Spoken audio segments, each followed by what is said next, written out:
everyone. Here's a real quick chair workout, chair yoga exercises and stretches that will help you just get through your day. Please feel free to add them in whenever you've got a chance, whether it's one or as many as you can put in a row. So as a reminder, if you're on a seat with wheels, please make sure that it's in a secure spot, or ideally swap it out for something with a little bit more sturdy set with real legs or real seat onto the ground. So in position, if you are having a seat with a back against it, again, you're going to want to scoot forward so you don't have the back up against the rest. Instead, scoot yourself forward so you're sitting on just the edge. This will also give you a little bit more support of the frame of the chair instead of just the soft cushion underneath you as well. The feet to the ground, knees are separated, feet are separated. So you're making about a 90-degree angle with your feet. If you're much lower in your seat, again, try lifting up a little bit higher, put something underneath your hips, sit onto a blanket or pillow to give yourself a little bit more support. So the first one we're gonna do is, again, that seated cat-cow. So it's a great warm-up for the spine. You can do it even again while you're in between emails, just rocking back and forth. So you can hold on to the front of your knees if that feels good. Your inhale, starting to lean forward, squeeze the shoulder blades together, maybe looking up to open the throat. And the exhale, again, holding onto the front of the knees, rounding the upper spine, chin to chest. Do that a few times, back and forth, as many as you like. Now, if you find one of these stretches feels good, linger with it for a little while. Stay there for a little while. But do get both sides, especially making sure you lean forward so you can open up the chest after a lot of that rounding and sitting hunched forward. It tends to put a lot of compression onto the front of the chest, and you're already stretching these muscles quite a bit. That's why they can feel really cranky when you're holding them in this position for a long time. The other one you can try and play with is getting up and down out of your seat. So it's essentially going to be a body weight squat.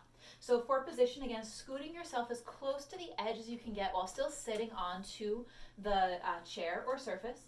And again, the feet are to the ground, separated hips distance, or even a little bit wider than that. If that feels better in your body, go wider. Narrow is not going to feel too good, most likely. And then you're going to lean forward, leaning your chest forward, feeling the weight firmly into the feet. You may even reach your arms straight out in front of you as a nice counterbalance, then push into your heels and stand up. Now, when you stand up, squeeze your butt. Try not to push your hips forward. That might feel like a good stretch, but instead we want to counterbalance that by engaging the gluteal muscles, because when you're in a seated position, they're stretched. Again, they're held long. That's why the hamstring and a hamstring curl may feel a little cranky the longer you sit like this. So again, we want to engage the butt and find neutral for the rest of the body. So again, that's sitting tall. Arms may reach forward, which will give you a little bit more support and counterbalance. Lean forward, feel your feet, push into your feet, and squeeze your butt coming up. Now you can even do that a few times, depending on your height of your chair. When you go to sit back, again, arms can reach forward, sitting the hips back. You may hover above your chair and then press up. Or you may hover above the chair, even sit all the way down to it, and then press up again a few times. More detailed awareness, again, make sure the whole foot is on the ground.